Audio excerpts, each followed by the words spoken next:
Bonjour tout le monde. Alors, je me permets une autre blague. Alors, c'est la blague de l'ouragan Katrina. Alors, donc c'est un ouragan très fort qui a frappé malheureusement la Nouvelle-Orléans. Et à cette époque-là, il y avait un homme qui est dans sa maison et il voit l'ouragan qui est annoncé aux nouvelles et tout ça. Et l'eau a commencé à monter et il y a une voiture de police qui arrive devant chez lui qui lui dit: Monsieur, vous devez absolument quitter. L'ouragan a frappé la côte, nous allons être inondés. Et l'homme de répondre: Ne vous inquiétez pas pour moi, j'ai la foi, Dieu va me sauver. Alors, la voiture de police repart. Et les heures passent et l'eau monte. Alors l'homme doit monter au deuxième étage de sa maison. Et là, il y a un petit hors-bord qui passe devant sa maison et qui lui dit: Monsieur, monsieur, vous devez venir. L'eau monte, vous allez être inondé. Le monsieur, toujours très confiant, répond: Non, ne vous inquiétez pas, je crois en Dieu, Dieu va me sauver. Le hors-bord quitte et s'en va.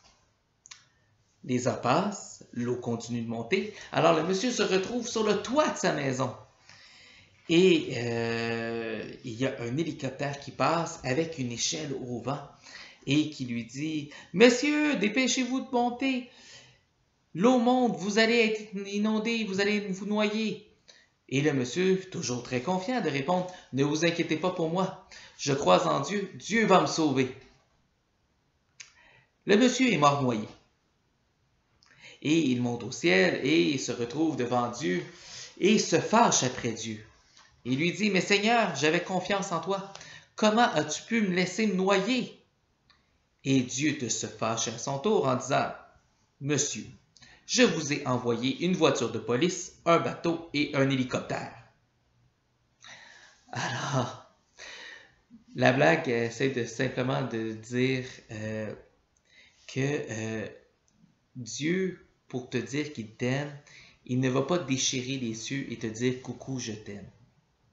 Il va mettre autour de toi des parents, des amis, de la parenté qui vont te signifier que tu es aimé.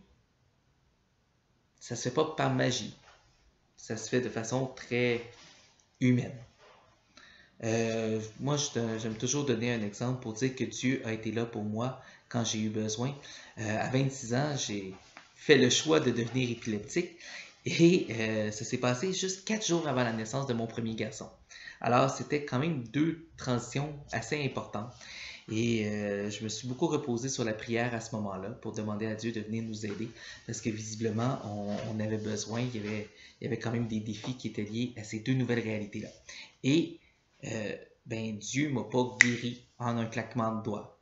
Dieu ne m'a pas rendu mon permis de conduire, parce que quand on devient épileptique, on perd notre permis de conduire. Dieu ne m'a pas redonné mon permis. Il n'y a pas eu une magie comme ça. Mais ce qu'il y a eu, pour vrai, c'est des gens qui se sont proposés pour me covoiturer.